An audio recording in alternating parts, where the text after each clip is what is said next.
What's good, people? Welcome to my channel. Now, I'm going to run through a GU trade I took earlier in the week. Before we get to that, I just want to quickly say thanks for clicking into this video. This is my first one. Let me know what I can improve on and let me know what you want to see more of. So, I'm not going to beat around the bush for much longer, but let's get into this trade that I took on GU. So, came to the charts and I saw price was in an uptrend. If you can see, it's higher high, higher low. It's in an uptrend. And this point of interest was made. I'm a scalper, so I trade supply and demand. So I saw this setup and I marked up this last order block. I wanted price to come in and tap this order block and then push up. However, I also said to myself, all right, cool, this is a 5-minute order block. Let me see if what's happening on the 15-minute time frame. So I scaled up to the 15. Um, scaled up to the 15. Marked out my 15-minute area.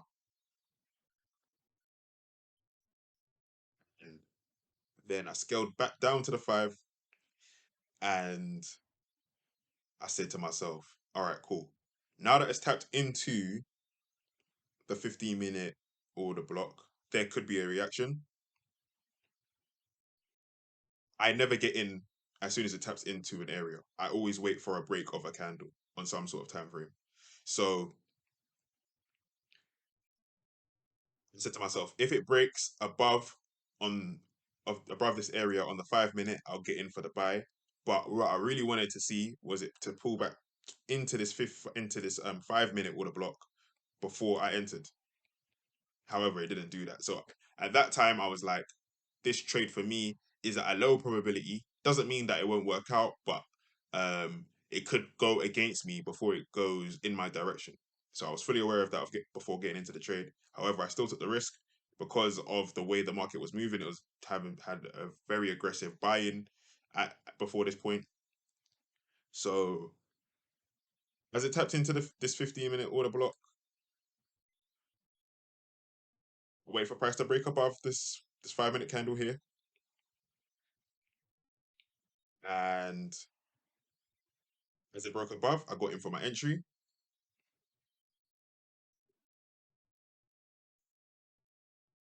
Stops beneath the low of the candle. First TP was a TP1 at a 1-to-1. Second TP was TP2, a 1-to-2. So that was TP1 and 2 marked off. And it hit TP2 within 25 minutes. So within 25 minutes,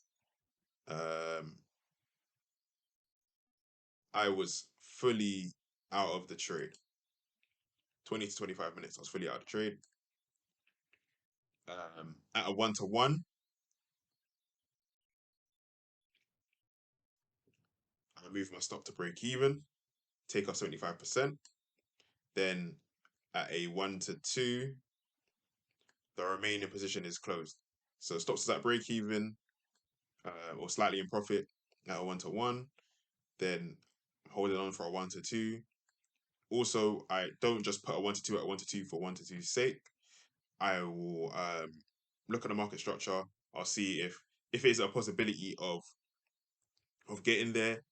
I try to identify what the likelihood of price turning around before it gets there. So if there is some sort of order block in the other direction, so say this supply zone, is there going to be a reaction in there? And you can see actually that there was some sort of reaction here at the 1-to-2 off of maybe this zone here.